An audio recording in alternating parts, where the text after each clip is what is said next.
Please begin shortly.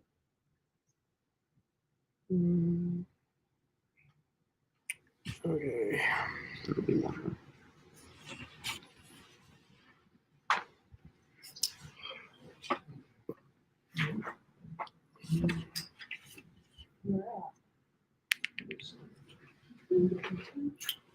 Okay.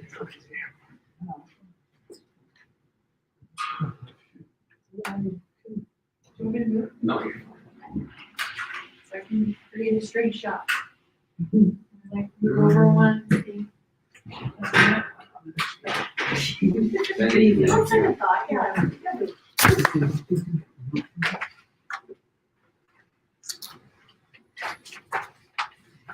All right, people are finding us. That's cool. Get this over here.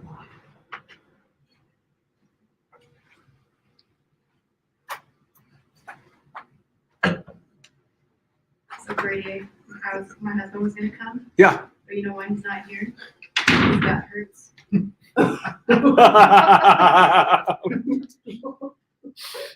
Yeah. It's like my stomach really hurts. I got a Los Albertos burrito today. It was a terrible decision, so that's why he's not here today. Yeah. I said I'll come back and teach you what I learned. That's funny, but not funny. Not sure where my chair made it to. That's okay. Yeah, those Los Albertos burritos will get you every time. Is that Ash, maybe just, I don't know what time it works in a lot. So just give it a few minutes and then go down and just check it. Por favor. Is the door, see that if it is locked, and if it has, put the door stop, hit the green button to open it and put the door stop there. Okay.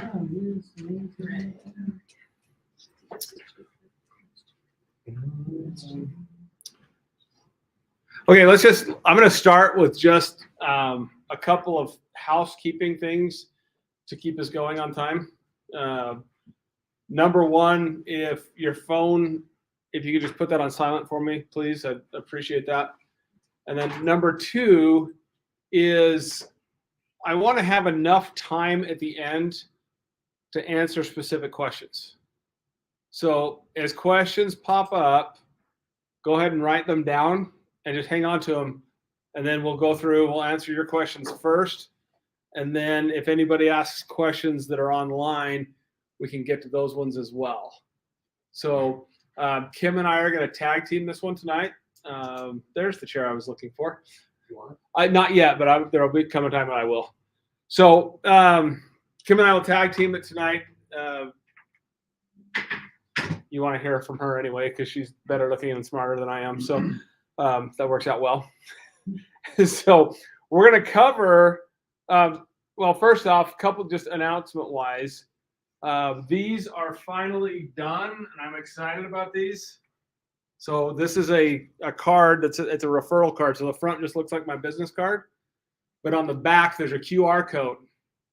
That QR code will take your friends and family to a website that is not a public website, where it's basically a video of me saying you're here because you know someone who rocked this program.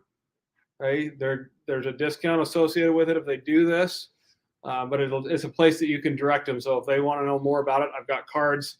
They just scan that QR code. It'll take them right to the website. I've also put that QR code and the link in the private Facebook group. So it's there. I've pinned it to the top as well. So we want to make that as easy as possible for you. So if you need these when we're done, please grab them. The other thing too is don't let geographic area stop you. We have patients all over the country now.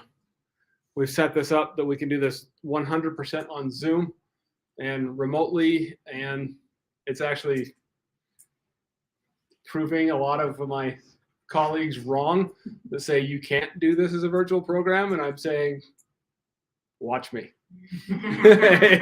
So we got the guy going for us. It's going awesome. So that's also, for anyone around. So we're excited about that. Okay. But we're going to launch into this.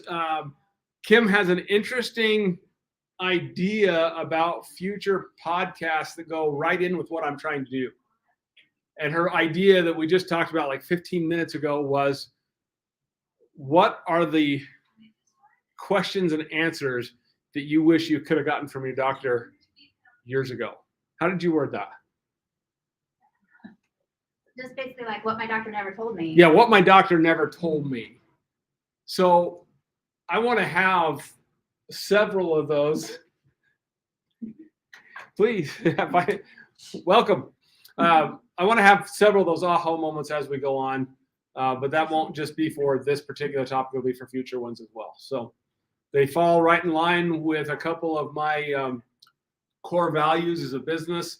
One of those is doctor means teacher. It is my job to share with you life-changing information. The other core value that it fits in line with is we want to stay 17 years ahead, because the average medical practice is 17 years behind in research.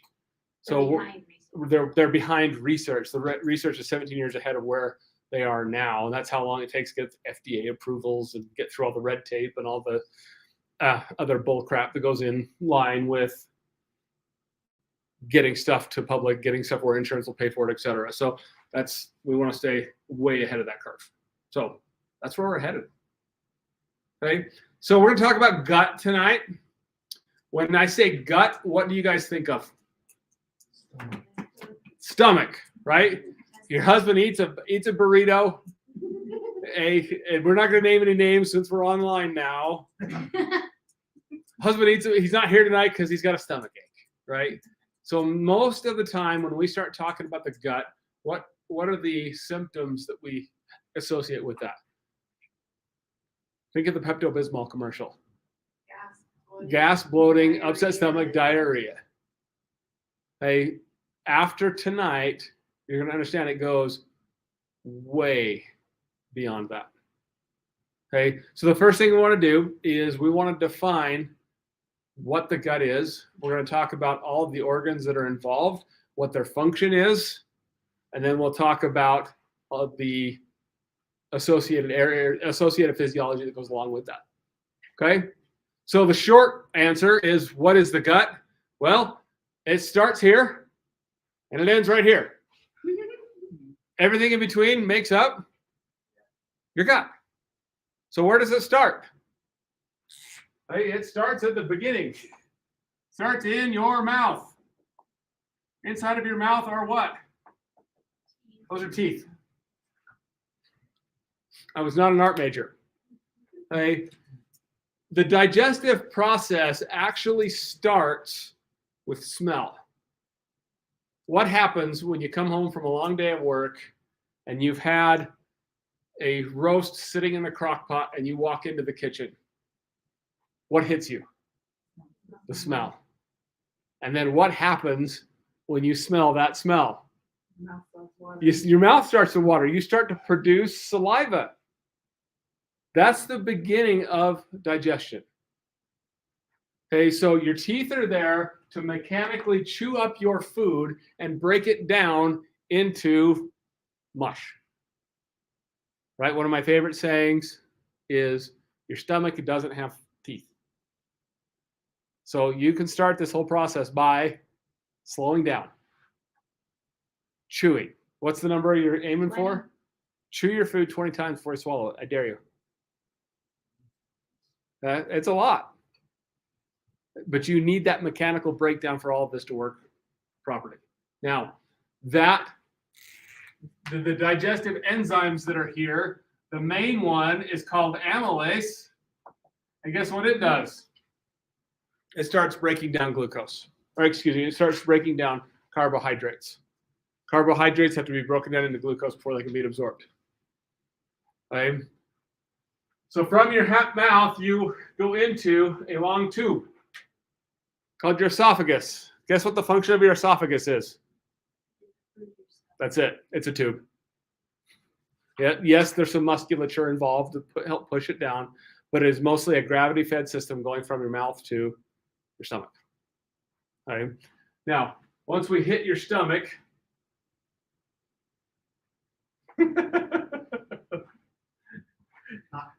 Not to scale, right? that's terrible. Okay. Once we hit your stomach, okay, we have a high amount of what in our stomach? Acid, specifically hydrochloric acid. Okay, what is one of the most commonly used over-the-counter medications? Omeprazole, to shut down the production of stomach acid. Here is, no, Kevin, that is not a peanut. Keep your comments to yourself. Some people. Just kidding, Kevin. We love you. I lost my train of thought. Here's the problem with heartburn. Most heartburn is actually caused by too little stomach acid. And when you have too little stomach acid, you don't break down protein appropriately. And when you don't break down protein, Los Albertos, it actually putrefies in your stomach, and the stuff that's coming back up causing the heartburn is actually lactic acid. Okay, so your stomach is where acid starts to break down protein. It's I-E-E-N, I can't remember. Plus, you get digestive enzymes. Okay, so carbohydrates start to break down here. Proteins start to break down into amino acids here. Are we all on the same page? Okay, now that takes us right here. There is a junction that goes from your stomach acid, from your stomach to your small intestine. There's a couple of very important organs right here and right here. This one is called your pancreas. Who knows what your pancreas secretes? Insulin. Okay, one of the big reasons why you guys are losing so much weight is because we're controlling how much insulin gets spit out and how your body absorbs it. Right here's your gallbladder. Your gallbladder secretes bile. If you don't have enough stomach acid, you don't secrete enough bile. And in physiology, if you have a bunch of liquid that stays inside of a container, what happens to that liquid? Turns to stones. Okay, so taking your gallbladder out because of gallstones, was it the gallbladder's fault? Or was it a stomach acid issue to begin with? Okay, now, if it's gone, can't do anything about it, except for there are some enzymes that you can take to help digest fat better. But you need those enzymes to break that fat down, okay, so you can absorb it. Are we good with this so far? Okay. Now, your small intestine, once we get to here, it's all about breaking food down into smaller and smaller chunks. Okay. And if we were to take your small intestine, if you see a actual picture of it, it's this crazy loopy maze of matter, of worms. That's a great way to put it. Inside of each of those little curves, you have these little villi that are hanging down. It looks like shag carpet. Okay, so if we looked at that underneath a microscope, we would have these long, I think they look like Bart Simpson, but that's my generation.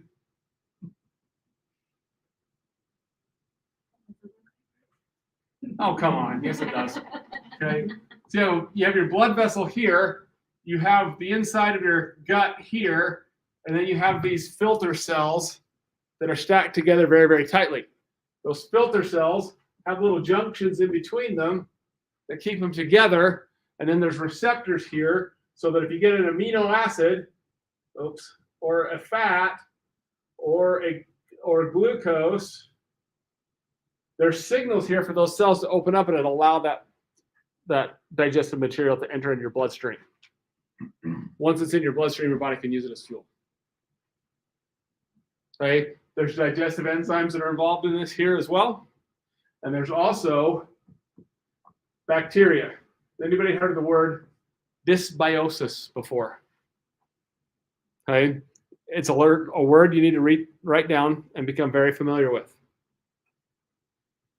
Dysbiosis, by definition, basically means abnormal gut bugs. Okay, to avoid launching into a microbiology lecture that my Dr. Friesen from Texas Chiropractic College would be very proud of, I'm just going to say this. Okay, you have good gut bugs, which are typically anaerobic, and you have bad gut bugs, which are typically aerobic, meaning they use oxygen versus the good ones do not. Okay? Dysbiosis means the bad guys are winning. And when the bad guys win, that means that these guys eat the nutrients that you're supposed to be getting, also known as chronic fatigue. Okay? But they also poop toxins that mess the rest of the system up. Versus the good bacteria will eat toxins and poop nutrients. So if we're talking about gut health, this part is very, very important.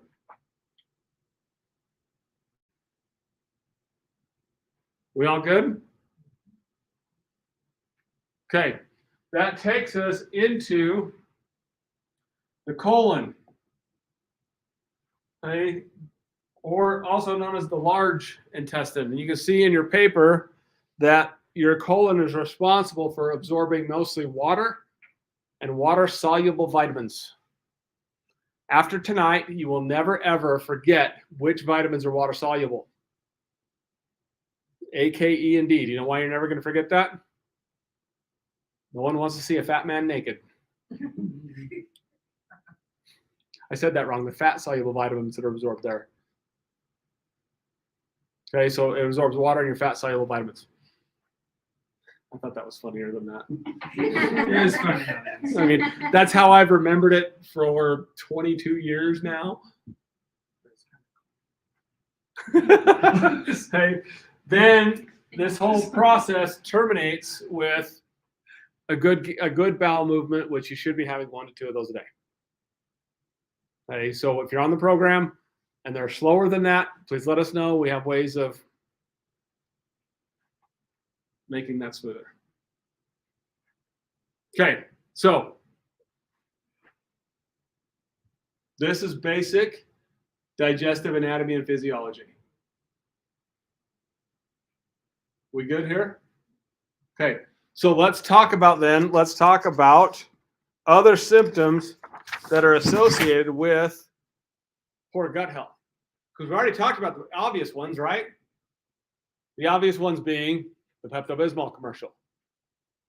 But the not so obvious ones, this is not an inclusive list, but I will say the number one, most obvious, or the number one on that list is autoimmune disorders. Okay? When your immune system gets confused and turns against you and starts attacking you. Now, I know I've said this to every single one of you when I said if I was being completely honest with our marketing, I would call this a anti-inflammatory / autoimmune diet. But I don't do that. Why? Because losing weight gets the phone to ring. Autoimmune diets does not. Okay, so when food gets through this system as whole chunks of food, for example, when gluten gets through here, it doesn't get broken down into its constituent parts, your immune system goes berserk. And eventually you'll end up attacking your thyroid. Okay? It can attack your joints, it can attack your brain, it can attack your pancreas, it can attack your insulin receptors. Okay? So number one on that list is autoimmune problems. Okay? So we do, I'll say that when the camera's off. Remind me. Hey, number two are brain related. So depression, anxiety, ADD, ADHD, all related to the gut. Okay, there's research that shows that when these little bonds right here are broken in the gut, they're also broken. There's very similar bonds in the cells in your brain in something called your blood-brain barrier. When those are broken, they open up as well, and they allow stuff to get into your brain that is not supposed to be there, that creates all this inflammatory mess. Okay, so an example of this, we'll pick on ADD for a minute. Okay, have you ever heard anybody say about their kid that their kid behaves a lot better when they don't eat foods with dyes in them? You want to know why that is? Okay, so let's just say we had what's a red piece of candy? Red Skittles. You put a bunch of red Skittles in your mouth. What does your tongue look like? It turns red. And it turns red because, is it red 6? Is that the one? I can't remember. Red number 6, let's just say, actually binds to the proteins on your tongue. That's what turns it red. So when you eat those things, they're going to bind to other proteins, and they're going to change the conformation or the orders of those proteins so that the immune system no longer recognizes them. You get an inflammatory spike that affects the brain, and all of a sudden, Johnny's off the wall. I wasn't looking at you, Butch. But you were right. Okay. So that's why that happens, right? And that's why you see so much of this with brain issues. The other thing I'd say, so backing up to the immune system part of this, 60 to 70% of your immune system is found in your gut. But if you think about it, where does most stuff go into your body? Through your mouth. So it would make sense that the good Lord would put most of the immune system in that hollow tube to help protect us. Okay. Along with that, a large chunk of your serotonin, and I don't remember, I think it's about 65% of the serotonin for your brain is produced in your gut. Now you think about depression. When you're on depression, what do they put you on? Selective serotonin reuptake inhibitors, because they want to increase how much serotonin is in the system. But what if it's a gut function issue and you're not producing enough serotonin as it is? Which that whole thing's been debunked now, because now they're saying it's actually an inflammatory issue. See, 17 years ahead. Okay. So you said 65% of serotonin is produced. Don't quote me on that, but I'm pretty sure that number is pretty dang close. Okay. So along with that, dementia, Alzheimer's is a metabolic disease. Type 3 diabetes, it's a breakdown of the gut function years before dementia and Alzheimer's start showing themselves. Okay. So it's not just about losing weight. It's about protecting what you got up here. Okay. Skin rashes and eczema, this one, and dark circles under the eyes. So this happens to us all the time. We'll be out in public places, and I'll look at kids and see these just dark circles, and parents that look exhausted and be like, there's gut issues there. Or eczema. I love the commercials for all the drugs for eczema. That promise clearer skin with the side effects of, death, vomiting blood, death, and mutilation. But in reality, I can't even tell you over my career how many people we've seen have skin issues like that clear up just from cleaning up the gut. But don't worry, it's just a bloating thing. It's fine. And then we have weight gain, sugar cravings, and fatigue. Okay, sugar cravings are actually a sign of adrenal fatigue. And your adrenals, the little glands that sit on top of your kidneys, they actually respond to stress by secreting stress hormones that further break the gut down. But the biggest thing stressing your adrenal glands right now is not your kids. It's not your financial situation. It is the food that you're putting in your body. Now, most of you have been in the program long enough that it's no longer the food you're putting in your body, but it was. So this makes sense to everyone. Okay, does this help shed some light on why this is so important? Have I missed anything? Well, in addition to like serotonin being kind of like, there's all the neurotransmitters in the gut too. Right. So your mood disorder, like, stem from your gut is out of whack. So the neurotransmitters are actually, I don't know if you want to explain that a little bit, because I think that's easiest to explain, to keep it as simple as possible, is this. There are scientists and researchers that call the gut the enteric nervous system. Enteric meaning in the abdomen, the nervous system, or they'll call it the second brain. There's actually just as many nervous system connections in the gut than there is in the brain. So the two are related closely. Is that? yeah. So I just think sometimes we overlook that, like, have a kid that has mood issues, like that's running rampant right now. And what do we feed them? True. Okay, I'm going to turn it over to Kim unless you guys have specific questions for me. Okay, Butch. Can it be reversed? Yes. She's going to talk about it. Okay, quick question. Yes, about Lexi. If you've had your gallbladder removed, what enzymes? I'll send you a link. Yep. Who did you get for a coach? Did you get Lexi? I haven't contacted them yet, so. We should know. Anyway, it's either Lexi. Is there an Ashley? Yeah, it's Ashley. So Okay.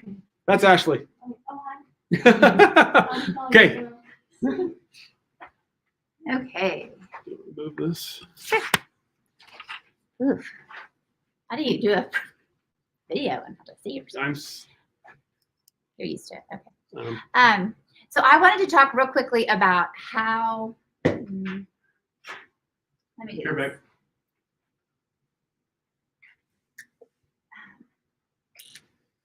Did you want me to do the part about what causes it? Oh, I did miss that, didn't I? Do you want to jump into that, or do you want me to? No, go ahead. Okay. Okay, so what do you think causes, as I got thinking about this, I'm like, okay, what would I want to know if this is the first time I'm learning about the gut? Maybe you've heard some of this stuff, but like, aside from food, that's pretty much all we talk about, it seems like, what things disrupt the gut? So I thought we could just have a little bit of a list of some of the things. I don't know that I'm gonna be able to write. Okay, here, I'll take over the writing. Yeah, so stress would be there, right? Yeah. Absolutely. Yep, so stress. Good answer. Medications. And what do you think, when you think of medication, what do you think of? Ozempic. That's where that one is. Yeah. Well, and yeah, your SSRIs or all. So this Right. this is prescription and Over the counter. over the counter. Including like ibuprofen, antibiotics. I read a study today that, don't quote me on the number, but it's like 60% of antibiotics prescribed are unnecessary. And they're often prescribed for something they cannot or are not even proven to correct. So, but you want to feel better when you leave from the doctor, so they give you an antibiotic. But antibiotics don't cure viral infection, right? But you leave the doctor just in case this might get worse. So here's an antibiotic. Antibiotics are huge in disrupting all of your gut flora, right? So we talked a little about this, like the gut flora. I mean, we have the junction, like there's so many areas that it messes up. Okay, what else do you think? Medicine, antibiotics? What's that? The fluids like coffee, water, Yeah, so especially if you get like alcohol, So alcohol. coffee and water are two. I love you. They're two bad examples. Okay. Unless you put a lot of junk in your coffee. well, it depends on the water source. Or the water source. Okay, never mind. I'm gonna shut up. You're right. I'm wrong. Please forgive me. So your water source, right, which we're going to launch into next month because we're going to talk about toxins a lot. So if you're drinking water out of plastic bottles, absolutely. Like they're sitting in your hot car. Like I know people that just carry around like for their kids, like cases of water and plastic bottles in the trunk of their car. They heat up, like horrible. So Could be your water. Alcohol is huge. Sugar is huge. All the food we eat is huge. Cleaning products? Cleaning products. So your toxins, Energy drinks. I was just gonna say energy drinks, caffeine. Yep. anxiety. Yep. So all of your emotional health issues, right? So it's kind of like a horrible loop, right? Like you don't control the emotion part from a natural way. We're disrupting the gut, then the gut's going to fuel that issue for you. So you have your toxins in the environment too. So your mold, air quality. So you want to be sure, like, even a simple thing I thought of that we never talk about, make sure you change your air filters in your house. Like just something simple like that, huge difference. Like you may not be ready to replace and go to a huge home purification system, but you can at least be sure your air filter's changed when it's supposed to be. So that your pots and pans that you use, I mean, so we're getting toxins from everywhere, personal care products, laundry detergent, all of that. So I'll put one up here. SAD stands for the Standard American Diet. That one's huge. spraying Febreze in your house, or, you know, the different candles that you light, things like that. So those are kind of, one I think nobody thinks of, antibacterial soap. So one of the biggest things that we disrupt our gut with is excessive cleanliness. There's studies shown like autoimmune disease does not run rampant in third world countries because hand sanitizer. I mean, I just want to cry that everyone's still using hand sanitizer everywhere. Like, I'm always on the drink. Like, they walk by one and they have to every time. right. Stop it. Yeah. You actually need bacteria. You don't need antibacterial. So Brady likes to describe it as it's the physical, you know, it's washing your hands that cleans your hands. It's not what you're putting on it per se, right? The mechanics of washing your hands cleans your hands. You don't need antibacterial. So really the only time you need anything antibacterial is if you have like raw meat on your counter or something. But otherwise, like the dish soaps we use, all of that, we're not worried about the bacteria content. So I think that's one we forget a lot. And also been doing a lot of stuff on like, you need time outside in dirt and like, you need to get dirty. Like, and when we have this excessive clean issue, we often are missing. So keeping your gut healthy is about getting rid of the bad bacteria, but it's about getting the good bacteria too. So you get thrown off whether you don't have enough good or you have too much bad. So you have to think about that. It's not just removing everything, it's also having some good stuff. So does that make sense? Okay. So then I think everybody wants to know, so what do I do now? Right? So, okay, we've learned the lesson. So we can think of 5 R's. And I gave you a handout that has those on it. On this program, you are doing the first R, which is removing, which is you're removing the inflammatory foods. We've given classes on the toxins, and hopefully we're giving enough education in other areas that you're learning about some of these things too.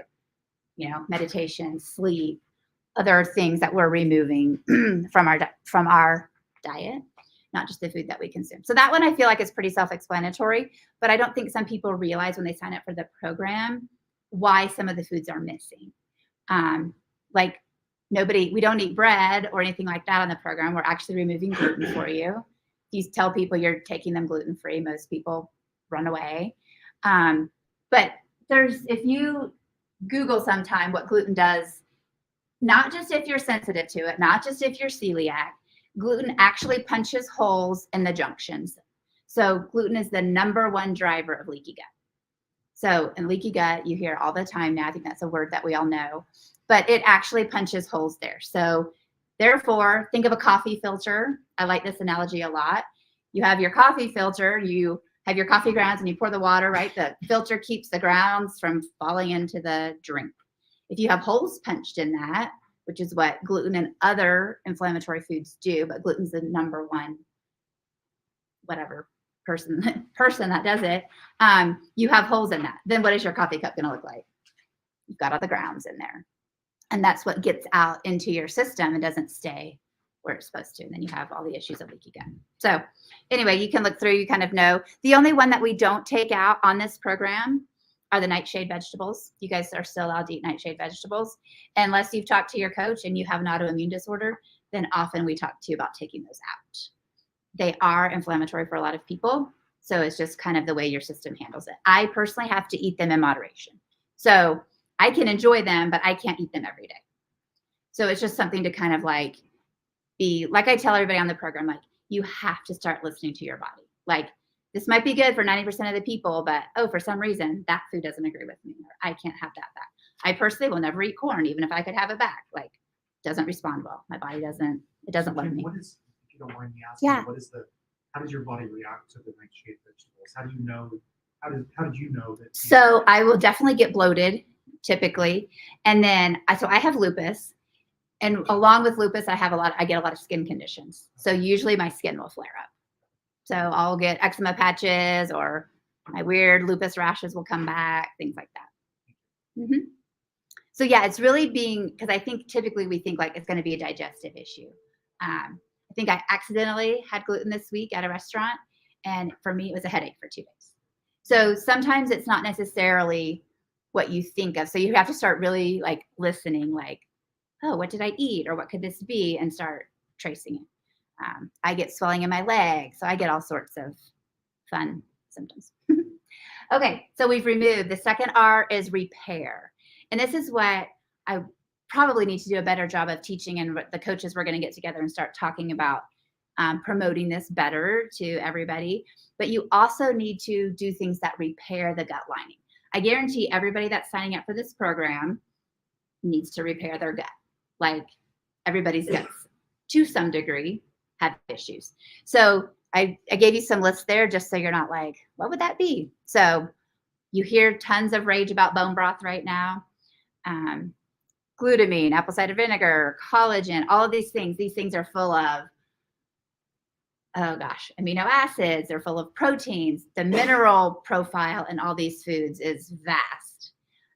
So that just helps repair all of the things that you've damaged. It repairs the villi. It repairs the, What is gluten? Brady's the go-to. Glutamine is an amino acid that has just been shown to help repair the little junctions between the cells. So is it a simple?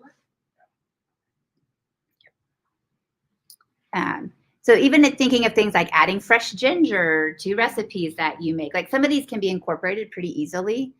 Anyway, and it has water on here. Also, some things that are where it says healthy fats. Along with healthy fats, you usually have a high fiber.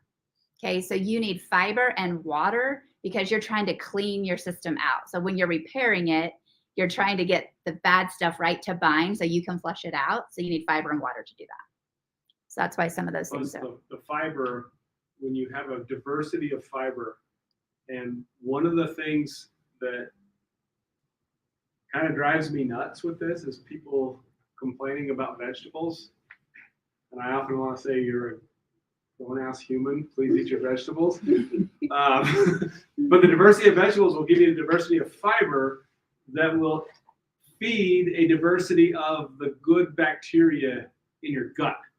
So it's not just like a binding agent to flush all the garbage out. They're also going to help feed the gut so you have a nice, healthy, robust bacteria in your gut. Right. Think of your gut like an ecosystem, right? So like there's lots of variety for a lot of things to thrive in a healthy ecosystem, and you need the same in your gut, right? So you need all sorts of good bacteria to thrive.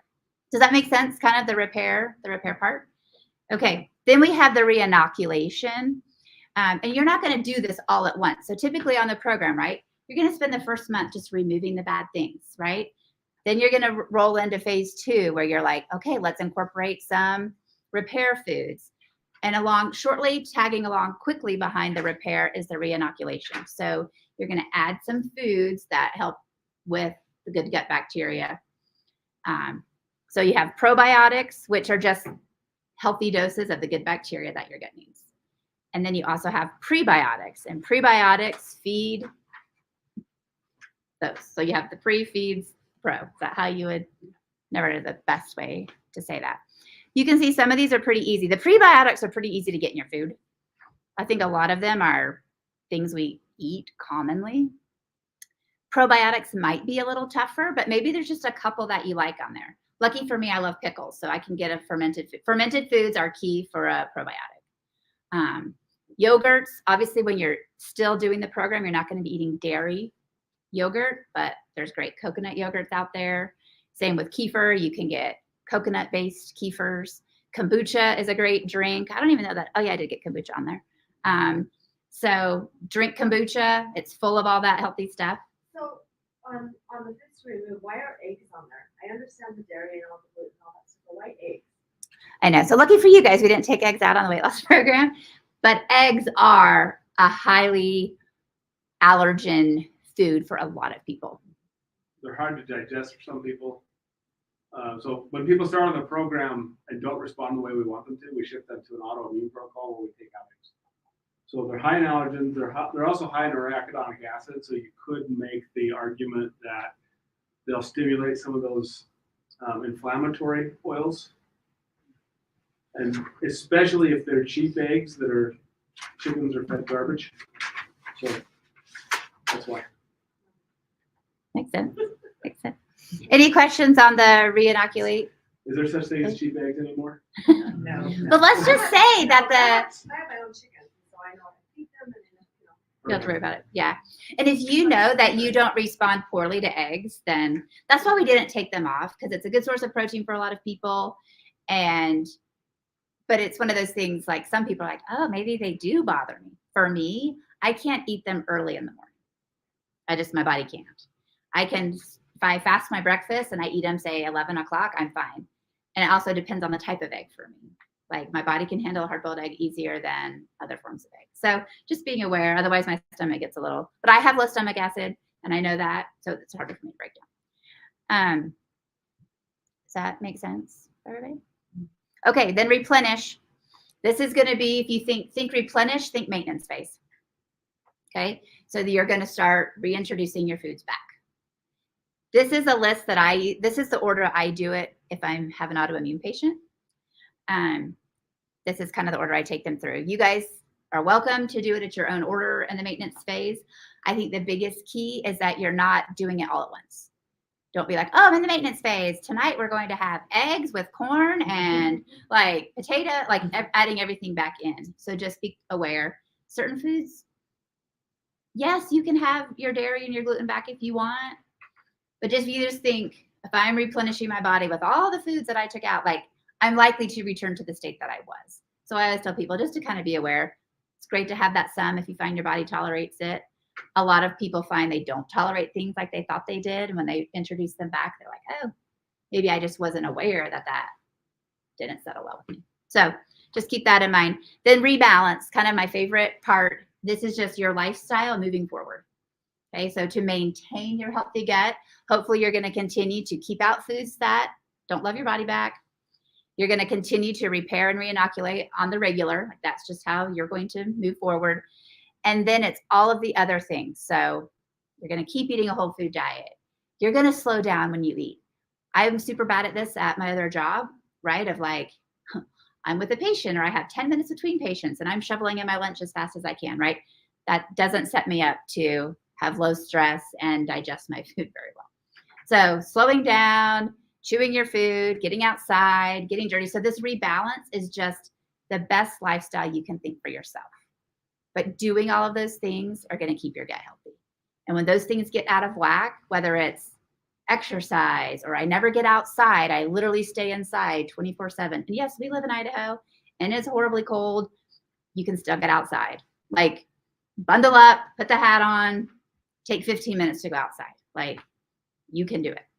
Like the weather's not changing here. A huge focus on your mental and emotional health too. Like so many studies showing the gut getting disrupted because mental health is a wreck. And like I said, it's that loop because mental health's a wreck, probably because your gut was a wreck. But either way, if you can learn to meditate, control your mood, these types of things, eat the proper foods, do all the other steps, you will find, I think, just that your mood is better. I'm shocked when I work with people, autoimmune, not necessarily on the weight loss, and all of a sudden they're in a good mood now and their anxiety is diminished and all of these things simply because we're restoring their gut health. And so it makes me super sad when I see people struggling over and over emotionally which drives poor food choices and poor other choices because it's just going to be a never-ending cycle for them. So, did I miss anything? Does that make sense? Okay. Okay, so we touched on, you guys have that whole thing she just talked about there with replenish, reinoculate. Someone said antibiotics on here. Yes, antibiotics are the worst offender. You also have a handout we gave you at the very end. There's 5 simple things that you could like, you're mostly doing them right now. One of them, sticking to whole foods, chewing your food, which we talked about because your gut doesn't have teeth. So make a goal of 20. There's a crazy amount of research between gut health and lifting weights and hormone balance of all things. So when you get through the program and get you to your goal weight, then it's time to start moving heavy things. Okay. Adequate sleep, you talked about reducing stress with meditation, getting outside. Lastly, on that list, you're going to see L-glutamine and probiotics. So both on the video and on your thing, there's a QR code there at the bottom. There's a product that I've used for years called RepairVite. It has L-glutamine in it, and it's got some of the other compounds that Kim talked about already in there. So it makes it super simple, and you can even mix that. I don't know, but I would mix that with bone broth because that might be a horrific. The caramel flavor does not taste like caramel. I'm just going to say that. And then there's a probiotic in there as well. So Lexi, if you go to that and scan that and set up your account, it links you to me, and then I can drop that gallbladder one in there for you so you can see what it is. Okay, so what about beets? Hear lots already about beets. Kevin, beets are awesome. They're very high in antioxidants. I would be pickled beets are even better because you're going to get the fermented food aspect of that as well. I would be a little bit hesitant of beet juice just because of the tendency to spike your blood sugar. That's it. So there's no other questions online, so I'm going to turn this off, and then we'll have a few minutes to answer questions because we got to be the Indian place by 8:20 if they're going to serve us.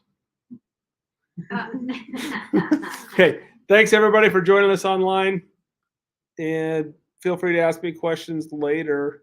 We'll see you soon.